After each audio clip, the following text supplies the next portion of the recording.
श्रीराम समर्थ श्रीराम शुकासारिखे पूर्ण वैराग्य जाचे वशिष्ठा परी ज्ञान योगेश्वराचे कवी वाल्मिका सारिका मान्य ऐसा नमस्कार माझा सद्गुरु रामदासा मला वाटते अंतरित्वा वसावे तुझ्या दासबुधासी त्वाबोध व्हावे अपत्यापरी पाववी प्रेमग्रासा महाराज या सद्गुरु रामदासा जय जय रघुवीर समर्थ सब संतन की जय भारत माता की जय श्रोता भक्ता श्रीराम समर्थ श्रीराम। उपस्थित सर्व आदरणीय साधक बंधू आणि भगिनींनो,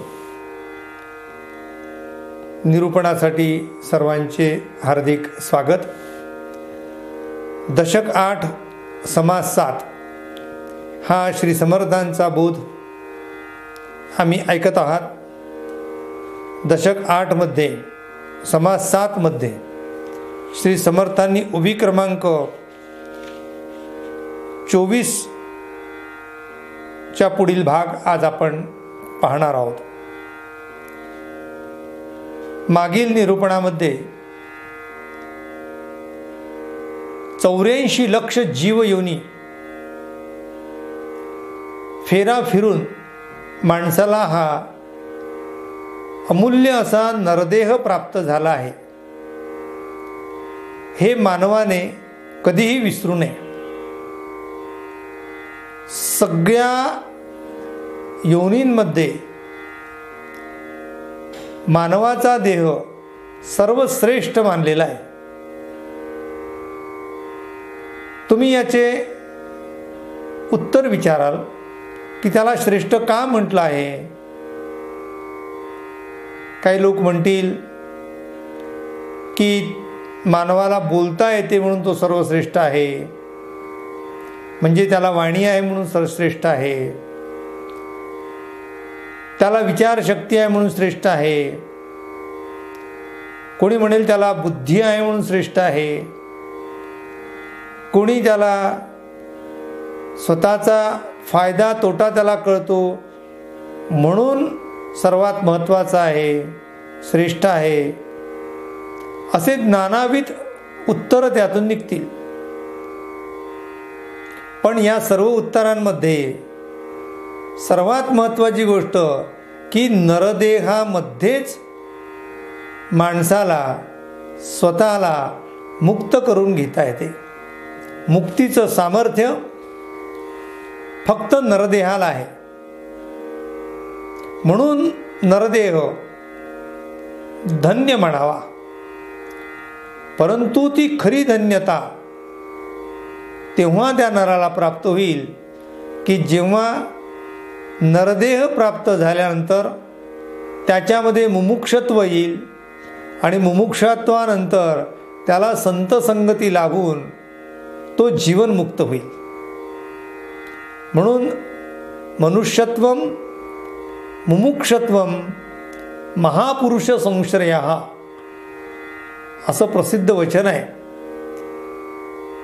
मुमुक्षत्व म्हणजे मोक्ष प्राप्त व्हावं, मोक्षप्राप्तीची अभिलाषा आणि त्यासाठी तळमळ, याला मुमुक्षत्व म्हटलेलं आहे।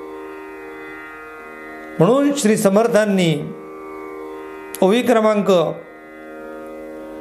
24 मध्ये ते सांगतात, ज्ञाने विण प्राणियासी जन्म मृत्यू लक्ष 84 तितक्या आत्महत्या त्यासी म्हणून आत्महत्यारा। श्री समर्थांनी त्या माणसाला आत्महत्यारा म्हटलेलं आहे की जो ज्ञानेविण आहे. आता ज्ञान नाही तर काय होणार, तर त्याला पुन्हा जन्म घ्यावा लागणार. म्हणून आम्हाला पुन्हा जन्म नको असेल तर आम्ही ज्ञान प्राप्त केलं पाहिजे आणि त्या ज्ञानातूनच माणसाला या संसार बंधनाला सोडून मुक्त होता येईल. ज्ञानप्राप्ती झाल्याशिवाय तो मुक्त होऊ शकत नाही. म्हणून समर्थांनी अशा अज्ञानी जीवाला आत्महत्यारा म्हटलेला आहे. बरं, ज्ञान प्राप्त करण्यासाठी सुद्धा परमेश्वराने आम्हाला सगळी संधी दिलेली आहे. कुठली संधी दिली? एक आम्हाला चांगला देह दिला,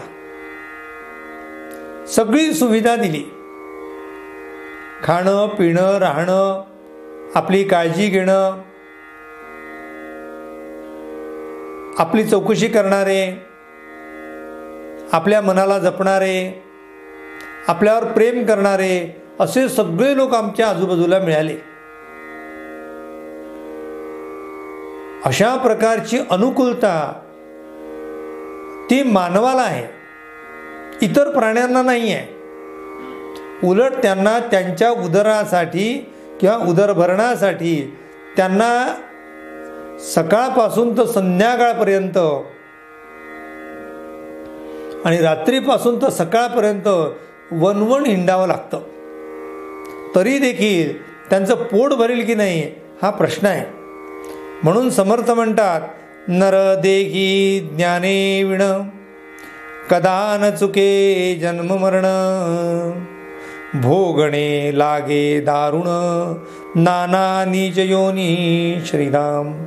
नीच योनी या शब्दाचा अर्थ मानव सोडून असलेल्या जाती. मानवांना समर्थांनी धन्य म्हटलेला आहे आणि इतर प्राणी मात्रांना मात्र समर्थांनी नीच योनी म्हटलेला आहे. त्याला भोग योनी म्हटलं आहे. त्यांच्याकडे आहार, निद्रा, भय आणि मैथुन अशा 4च प्रकारच्या कृती आहेत.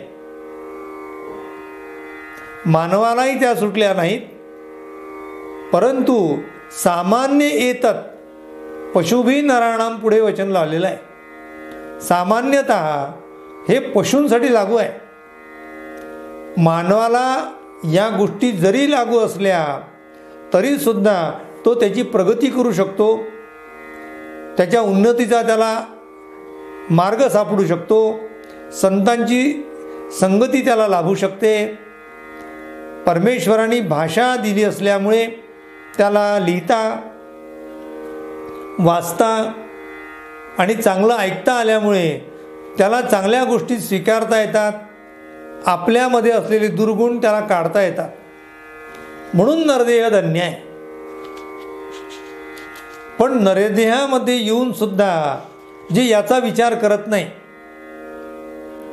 जे फक्त वासनेमध्ये गुंतलेले आहेत आणि विषयांचं सदैव नुसतं सेवन करतात आहे आणि यासाठीच माझा जन्म झालेला आहे असं ज्यांना वाटते ते सर्व समर्थ म्हणतात सामान्य एतत् पशुभी नराणाम. सगळ्यांना सगळं लागू आहे. इतर प्राण्यांमध्ये ना आमच्यामध्ये काही फरक आहे की नाही? तो जो फरक आहे तो फरक नुसता देहाचा नाही, तर तो फरक वैचारिक शक्तीचा आहे, वैचारिक श्रेणीचा आहे. आम्ही दिवसेंदिवस आमची प्रगती केली पाहिजे. आज विज्ञानाने एवढी प्रगती केली, मग या विज्ञानाबरोबर आमची मानसिक सुद्धा प्रगती झाली पाहिजे, आमची बौद्धिक प्रगती सुद्धा झाली पाहिजे. मानसिक प्रगती होणे याचा अर्थ हे विश्वची माझे घर अशी अवस्था माणसाची झाली पाहिजे. आणि बौद्धिक प्रगतीमध्ये मी माझ्या उन्नतीसाठी ज्ञानप्राप्तीची लालसा त्याला लागली पाहिजे, ही खरी प्रगती आहे. नुसता 2 पायाचा 2 हाताचा बोलणारा आणि पैसा कमवणारा एवढा एकच फक्त मानव असा म्हणून चालणार नाही. या मानवाला पुढे पुन्हा जन्म आहे. मग कुठल्या मानवाला पुन्हा जन्म नाही? ज्या माणसाने आत्मज्ञान प्राप्त केलेलं आहे. म्हणून साधू संतांनी, सर्व महंतांनी आणि शास्त्राने सुद्धा ज्ञानाशिवाय तरुणोपाय नाही असं म्हटलं आहे. नाही ज्ञानेन सदृशम पवित्रम इह विद्यते. ज्ञानासारखं दुसरं जगात पवित्र काहीही नाही. पण आम्ही कोणाला ज्ञान म्हटलं आहे? तर भौतिक गोष्टीचं जे प्राप्त होणारं ज्ञान आहे त्याला आम्ही ज्ञान म्हणतो. समर्थ आणि सर्व संत त्याला पोटभरू विद्या म्हणतात. माझं पोट भरण्यासाठी मला जे शिकावं लागते ती पोट भरण्यापुरता विद्या आहे. या पलीकडे आम्हाला काही शिकता आलं पाहिजे, ते आत्मज्ञान प्राप्त झालं पाहिजे. म्हणून समर्थ म्हणतात आहे की कुठल्या प्रकारच्या अशा योनी आहेत की ज्या योनींना जीवनामध्ये आपलं जीवन जगत असताना किती कष्ट, किती त्रास भोगावा लागतो त्याची यादी समर्थ देतात. श्रीराम समर्थ श्रीराम. हरी समर्कट श्वान सुकर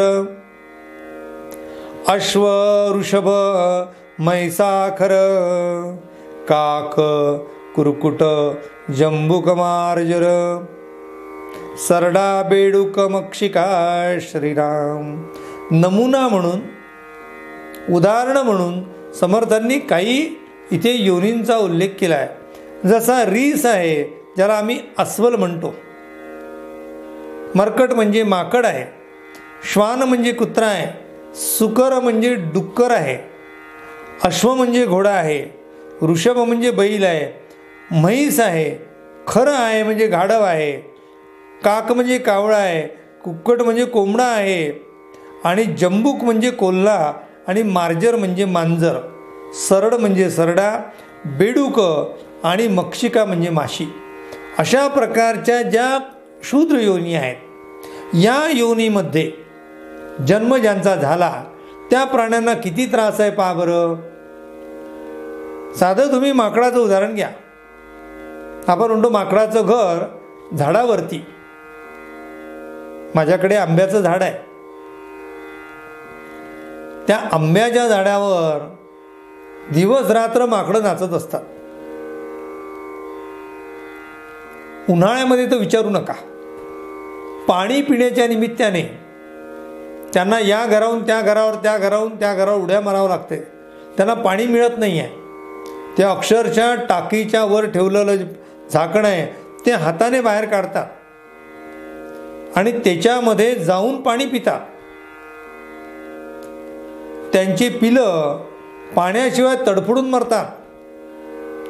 अन्न मिळत नाही. उन्हाळ्याच्या दिवसात झाडांना झाडपाला सुद्धा नसतो. आंब्याचं झाड बहरलेलं असते. त्यांना आंबे नाही पाहिजे तर त्याचा मोहर सुद्धा ते ओरबडून खाऊन घेतात. झाडाची फुलं खातात. काय सांगावं, कवळी पानं खातात आणि आपलं पोट भरतात. याचा अर्थ केवळ नुसतं पोट भरण्यासाठी सुद्धा, देह चालवण्यासाठी सुद्धा किती यातना आणि किती यातायाती आहे कल्पना करा. हे एका प्राण्याबद्दल म्हणत नाही. जंगलामध्ये त्या एका प्राण्याला मारणारे दुसरे प्राणी आहेत. म्हणजे भय हे त्यांच्या पाठीमागे सतत हात धुवून मागे लागलेला आहे. निर्भयता मानवाला आहे. मानव आपल्या घरामध्ये निश्चिंत शांततेने झोपू शकतो. कुठलाही प्राणी शांततेने झोपू शकत नाही. त्याला सदैव कुठलं तरी भय कायम असते. बेडूक असेल तर त्याला सापाचं भय आहे आणि साप असेल तर त्याला गरुडाचं भय आहे. अशी ही जी पूर्ण साखळी आहे, जीवन साखळी, ही जी प्राण्यांची साखळी आहे, ही एकाच्या वर दुसरी जगणारी आहे. जीवो जीवस्य जीवनम असं वचन प्रसिद्ध आहे. जरी हे वचन प्रसिद्ध असलं आणि ते खरंही असलं तरी पण त्यांच्या जीवाला किती यातना आहे. हरिण नवीनच असं त्याच्या बालकाला जन्म देते. ते हरिण जागेहून उभं राहत नाही तर बाजूनी वाघ येतो आणि त्या हरणाला उचलून घेऊन जातो. किती यातना असतील त्या हरणाला, कुठे निर्भयता आहे. पर वाघाची प्रश्न असाच आहे की त्याला सुद्धा खाद्य पाहिजे. त्याला गवत खाता येत नाही, त्याला झाडावर चढून आंबे खाता येत नाही, त्याला प्राणी पाहिजे. त्याच्या म्हणजे म्हाताऱ्या असलेल्या वाघाला त्याच्या तोंडामध्ये येऊन तर काही हरिण पडणार नाही. म्हणजे म्हातारपणी त्याचं पोट भरण्यासाठी सुद्धा त्याच्याजवळ सामर्थ्य राहत नाही. एक प्राणी नाही, जगाच्या पाठीवरचे असे लाखो करोडो प्राणी आहेत की ज्या प्राण्यांना आपल्या पोटासाठी वणवण हिंडावं लागते. तुमच्या घरामध्ये दिसणारी मुंगी, या मुंगीला सुद्धा आपलं अन्न शोधत रात्रंदिवस फिरावं लागते. म्हणून समर्थ म्हणतात अशा प्रकारच्या ज्या योनी आहेत त्या भोग योनी आहेत. त्यांनी जे कर्म केलं होतं त्या कर्माचं फळ ते भोगत आहेत. आम्ही सुद्धा नरदेह प्राप्त झाल्यानंतर जर चांगलं कर्म आमच्याकडनं घडलं नाही, सत्कर्म घडलं नाही, तर आम्हाला सुद्धा अशा प्रकारची अधोगती प्राप्त होऊ शकते. म्हणून मानवाने मानवी देह धारण केल्यावर माझ्या हातून सत्कर्म झालं पाहिजे असा आग्रह धरला पाहिजे. सूर्य उगवतो आणि सूर्य मावळतो. या दिवसामध्ये एक तरी माझ्या हातून सत्कर्म घडते का त्याची नोंद केली पाहिजे. अर्थात सत्कर्म करून सुद्धा, परोपकार करून सुद्धा तो टाकला पाहिजे, हे सत्य आहे. पण आम्ही काही आमच्या सोडून, आमच्या स्वतःच्या स्वार्थाचा सोडून इतरांच्या चांगल्याचा विचार आम्ही करतो आहे का? हा विचार जर होत असेल तर आम्हाला मानव म्हणण्याचा अधिकार आहे. आपण तरला नवे ते नवल, सगळे जगतात.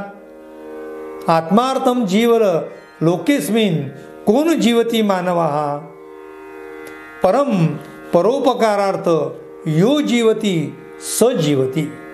माझ्या उदार भरण्यासाठी सगळेच लोक जगतात. आत्मार्थम जीवलोकेस्मिन कोण जीवती मानवा, परम परोपकारार्थ जो दुसऱ्यावर परोपकार करण्यासाठी जगतो, यो जीवती सजीवती तो जगतो. त्याचं खरं जगणं आहे. तुझं साठी मरण ते जनन. म्हणून समर्थांनी ते आग्रह धरलाय की तुला मानव देह जर प्राप्त झालाय बाबा, तू त्याला त्या संधीला सुवर्ण संधी कर, त्या जीवनाचं सार्थक कर, जीवन धन्य कर. म्हणून समर्थ म्हणतात इत्यादिक नीच योनी ज्ञान नसता भोगणे जनी, आशाधरी मूर्ख प्राणी पुढील जन्माची. श्रीराम, पुढचा जन्म पुन्हा मानवाचा मिळेल आणि पुढच्या जन्मी अशा प्रकारचं सुख प्राप्त करील असा विचार करून आत्ताचा जो मिळालेला जन्म आहे तो व्यर्थ वाया घालतोय. कोण सांगू शकतो खात्रीला आहे की मी पुढच्या जन्मी मानवच होईल? कोणी सांगू शकणार नाही. कारण कर्मासारखे माणसाला फळ मिळत असते. आणि आम्ही काय कर्म केलेलं आहे, सत्कर्म, आणि आमच्याकडनं कोणतं दुष्कर्म घडलं आहे, ही इतरांना न सांगता आत्मपरीक्षणातून आपल्याला कळते. आणि शेवटी त्याचं कन्क्ल्युजन असं निघते की मी आयुष्यात माझा स्वार्थ पाहिला, मी भगवंताची कास धरण्यासाठी जन्माला आलो, पण अशा प्रकारे कुठलंही कर्म माझ्याकडनं घडलं नाही. मग का भगवंतानी तुम्हाला पुन्हा नरदेह द्यावा? एकदा देऊन तुम्ही सावध झाले नाही, मग पुन्हा तुम्ही चक्र भोगा. 84 लक्ष जीवयोनी 184 फेरे फिरता श्री समर्थ म्हणतात आहे पुढे, हा नरदेह पडता तोची पाविजे मागुता, ऐसा विश्वास धरिता लाज नाही. चिडून बोलतात आहे समर्थ, रागावून बोलतात आहे. काय म्हणतात आहे, हा नरदेह पडता, पडता म्हणजे मरता, नरदेह पडला, तोची पाविजे मागुता, पुन्हा मी मागून पुन्हा तोच देह धारण करील. ऐसा विश्वास धरिता लाज नाही, कर्म करायचं नाही आणि आमच्या हातून आम्हाला पुन्हा चांगलं फळ मिळालं पाहिजे, नरदेह भेटला पाहिजे, कसं शक्य आहे? म्हणून कर्माचं फळ आम्हाला मिळत असते, म्हणून ते कर्म नरदेहामध्ये आल्यानंतर चांगलं कर्म करता येते आणि ते नरदेहातच करता येते. नराचाच नारायण होऊ शकतो, इतराचा नारायण होऊ शकत नाही. तो नर असेल तोच नारायण होऊ शकतो, कारण नरातूनच त्याला मुक्ती आहे, नरातूनच त्याला ब्रह्मप्राप्ती आहे, नरातून त्याला जीवातून शिवत्व आहे. म्हणून आमचा नरदेह यापेक्षा जगात काहीही महत्त्वाचं नाही. बाकी सगळ्या गोष्टी निरर्थक आहे. लोक या नरदेहाला नष्ट करण्याचा विचार करतात, याच्यासारखा दुसरा मूर्खपणा नाही, आत्महत्येसारखं दुसरं पाप नाही. म्हणून मानवाने याचा विचार केला पाहिजे. श्री समर्थ म्हणतात, कोण पुण्याचा संग्रहो जे पुन्हा पाविजे नरदेहो, दुराशा धरली पाहो पुढले जन्माची श्रीराम. ऐसे मूर्ख अज्ञान जन केले संकल्पे बंधन, शत्रू आपणासी आपण होऊन ठेला श्रीराम. म्हणून आम्ही आमचे शत्रू होऊ नका. आम्ही आमचे शत्रू होणे याचा अर्थ नरदेहामध्ये ज्या कारणासाठी आलो त्या कारणाला पाठ फिरवून आम्ही अनमार्ग धारण करणे, इतर मार्गाला जाणे. सगळ्या संतांनी प्रपंचाला सोडा कोणीच म्हटलं नाही. तुम्ही म्हणाल की का आता का आम्ही संन्यास धारण करायचा का? कुठे म्हटलं समर्थांनी संन्यास धारण करा? समर्थांनी तर धन्य तो गृहस्थाश्रम म्हटलं, म्हणजे गृहस्थाश्रम धन्य आहे, जेथे तिन्ही आश्रम विश्रम पावतात. मग तो ब्रह्मचारी असेल त्याला सुद्धा अन्न गृहस्थाश्रमाकडनं मिळते, आणि संन्यासी असेल त्याला सुद्धा गृहस्थाश्रमामध्ये आश्रय मिळतो. वानप्रस्थाश्रमी जरी असेल तरी त्याला गृहस्थाचा आधार असतो. म्हणून गृहस्थ आश्रम समर्थाने सोडायला सांगितला नाही आहे. त्या गृहस्थाश्रमामध्ये आम्ही राहून आमचा प्रपंच चांगला करत असताना तो नेटका करा. याचा अर्थ जितका हवा तितका करा, जितकेच तितका करा. अजून किती सांगावं? माझ्या गरजेच्या पलीकडे मी कशाची हव्यास धरता कामा नये.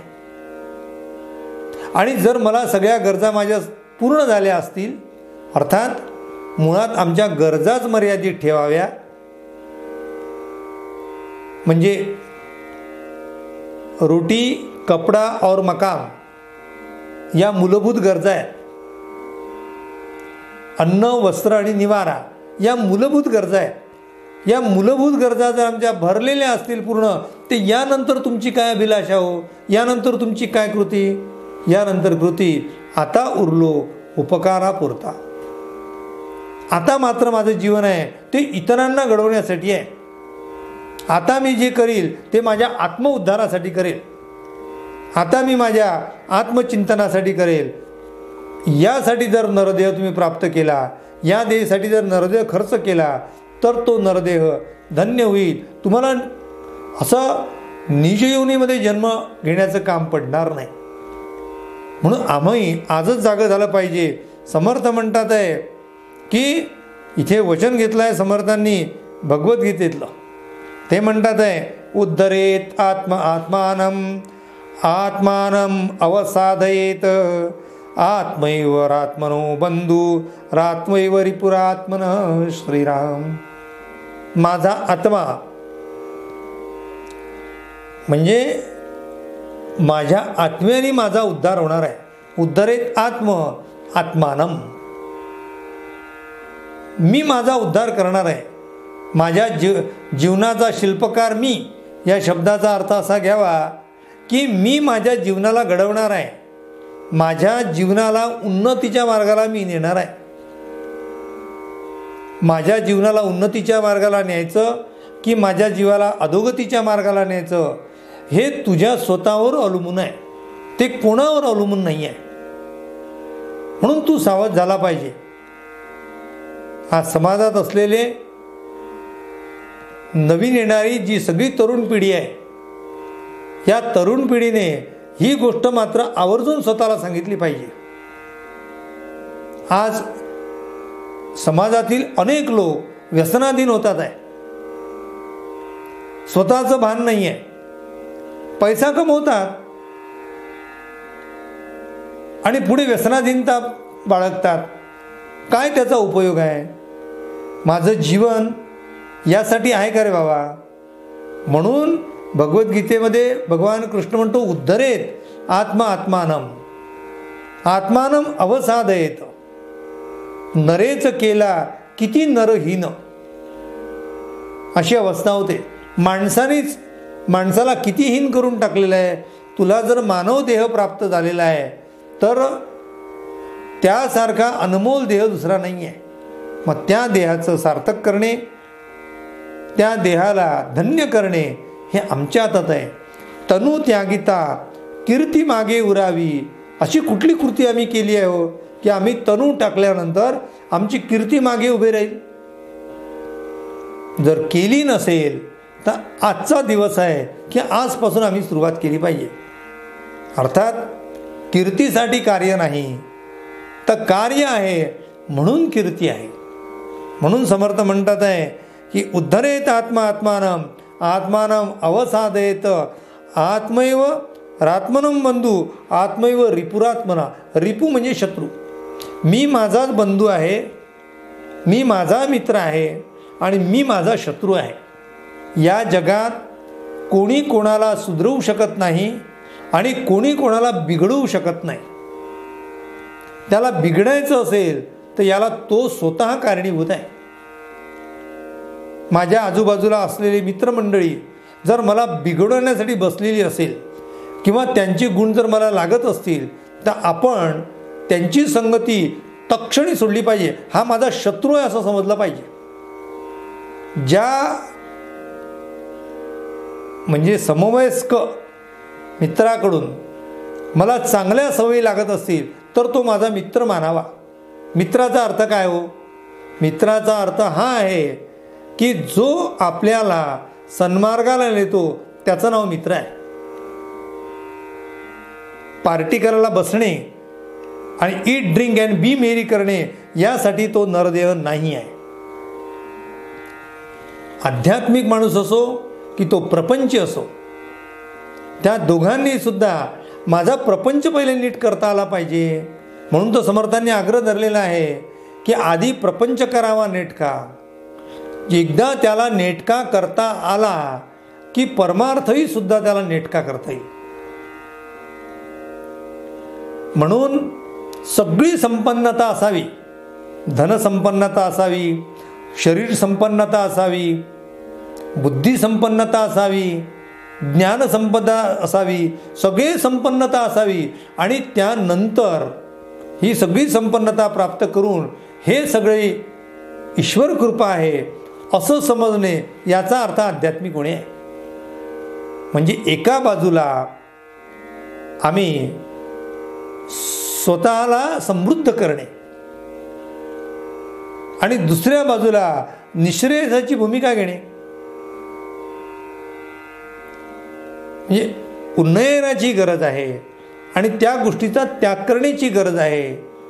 म्हणून समर्थ म्हणतात आहे की तुम्ही तुमचे मित्र व्हा. मी सकाळी लवकर उठणे, मी माझ्याशी मित्रत्व करणे आहे. मी कधीही व्यायाम न करणे, मी माझ्याशी शत्रुत्व करणे आहे. मी रोज व्यायाम करणे, मी माझ्याशी मित्रत्व करणे आहे. कुठल्याही प्रकारचा व्यसन मला लागू न देणे, मी माझ्याशी मित्रत्व करणे आहे. मी व्यसनाधीन होणे, मी माझ्याशी शत्रुत्व करणे आहे. मी अभ्यास कधीही न करणे, मी माझ्याशी शत्रुत्व करणे आहे. मी अभ्यासामध्ये गर्क राहणे, मी माझ्याशी मित्रत्व करणे आहे. मी भगवंताचं नाम घेणे, ही मी माझ्याशी मित्रत्व करणे आहे. मी भगवंताला न मानणे, मी माझ्याशी शत्रुत्व करणे आहे. मी समाजाच्या उपयोगी होणे, मी माझ्याशी मित्रत्व करणे आहे. समाजाच्या कुठल्याही उपयोगी न पडणे, मी माझ्याशी शत्रुत्व करणे आहे. राष्ट्राच्या उन्नतीसाठी मी प्रयत्न करणे, माझ्याशी मित्रत्व करणे आहे. राष्ट्राच्या कुठल्याही कामी नसणे, मी माझ्याशी शत्रुत्व करणे आहे. मी माझ्यानंतर माझ्या जगासाठी मी काही करू शकतो का, याचाही विचार मोठ्या व्यक्तीने करावा. कारण त्याचा मीचा जो आहे तो विस्तार हळूहळू होत असतो. मी जितका लहान तितकी त्याची संकुचित वृत्ती असते. मी आणि माझं घर, मी माझे मुलं, मी माझं कुटुंब आणि मी माझं 4 भिंतीचं घर, हे अगदी सामान्य माणसाचं लक्षण आहे. पण महापुरुष या पुढे जातात आणि मीचा त्याचा विस्तार करतात. मी नुसतं माझं घर नाही, तर माझा मोहल्ला म्हणजे माझा. त्याच्यापेक्षा मोठे लोक म्हणतात हे गाव माझं. तो माझी ही संकल्पना इतकी व्यापक करतात की हा देश माझा. मग ती व्यापकता इतकी वाढते की जी संतांजवळ आहे, हे विश्वची माझे घर. ऐसी मती जयाची स्थिर, किंबहुना चराचर आपणच माझ्याशिवाय जगात दुसरं कोणी नाहीच आहे. मग सगळ्या सीमा तुटतात आणि मी विश्वाचा होऊन जातो. म्हणून विश्वकल्याणाचा विचार ही संतांची सर्वात मोठी उंची आहे. म्हणून संतांनी सर्वेत्र सुखिना संतु, सर्वे संतु निरामया, सर्वे भद्राणी पश्यन्तु, मा कश्चित दुःखमाप्नुयात, अशी प्रार्थना केली आहे. कोणी दुःखी नसो, ही प्रार्थना आहे. माझ्या घरातली दुःखी नसो, ही संकुचित विचार आहे. म्हणून आम्ही दिवसेंदिवस व्यापक झालं पाहिजे आणि ती व्यापकता मनाला मोठं करून होत असते आणि त्यासाठी संतांच्या साहित्याचा अभ्यास आहे. यातून आमचा नरदेह धन्य होईल. भगवंत माझा आहे, मी मूर्तीची पूजा न करता किंवा नुसती मूर्तीची पूजा करत न बसता, मूर्तीच्या पलीकडे जे चालते बोलते जे जीव आहे त्यांची सेवा केली पाहिजे, असं स्वामी विवेकानंद म्हणत असत. जीव भावे शिव भावे जीव सेवा, शिव भावे जीव सेवा, दरिद्री नारायणाची पूजा. समाजामध्ये अनेक दुःखी आहेत, त्या लोकांना आमचे हातभार लागले पाहिजे. असं जीवन जगता आलं तर ते जीवन धन्य होते. मग तेव्हा म्हणता येईल की तनु त्यागिता कीर्ती मागे उरावी, मना सज्जना हेची क्रिया धरावी, मना चंदनाचे परित्वा जिजावे, परी अंतरी सज्जना निभवावे. अशा प्रकारचं जीवन धन्य करता येते. म्हणून समर्थ म्हणतात, तुझं तू समजून घे, तू स्वतःचा शत्रू होऊ नको, तू स्वतःचा मित्र हो. म्हणून आत्मकृपा ही सर्वात महत्त्वाची आहे. एकदा आत्मकृपा झाली की त्याला काहीही सांगण्याची गरज पडत नाही. लहान मुलाला पहा ना, अभ्यास करण्यासाठी गुरुजी आग्रह करतात, आईवडील आग्रह करतात, घरातली मोठी माणसं सांगतात, अरे अभ्यासाला बस, अरे अभ्यासाला बस. पण तो अभ्यास करत नाही, तो खेळत बसतो. पण जेव्हा त्याला जाण येते की अरे मी अभ्यास केला पाहिजे, तेव्हा त्याला कोणीही सांगण्याची गरज पडत नाही. तो स्वतःहून अभ्यासाला बसतो आणि स्वतःची प्रगती स्वतः करतो.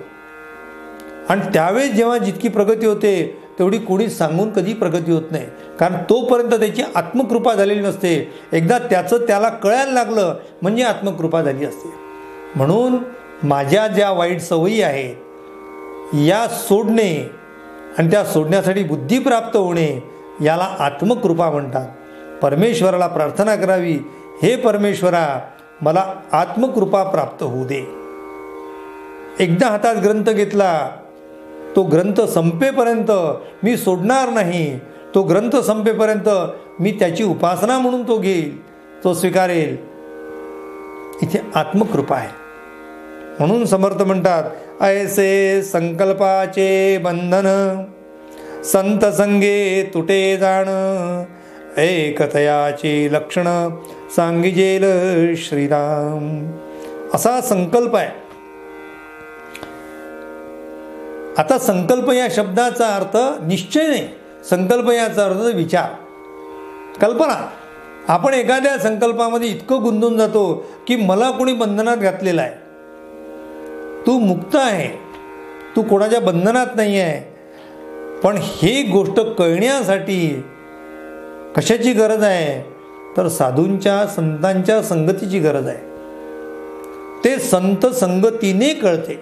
म्हणून संत संगे तुटे जाणं, ऐकतयाचे लक्षण सांगिजेल. अशा प्रकारचे संतांच्या संगतीने कसं माणसाचं बंधन तुटते, राहिलेला भाग आपण पुढील निरूपणात पाहू. आपल्या हृदयस्थ असलेल्या परमेश्वराला विनम्र अभिवादन करतो आणि श्री समर्थ चरणी आजची निरूपण सेवा अर्पण करतो. उपासनेला दृढ चालवावे, भूदेव संतासी सदा नमावे. सत्कर्मयोगे वय घालवावे, सर्वामुखी मंगल बोलवावे. जय जय रघुवीर समर्थ, सब संतन की जय. भारत माता की जय. श्रोता वक्ता श्रीराम समर्थ श्रीराम.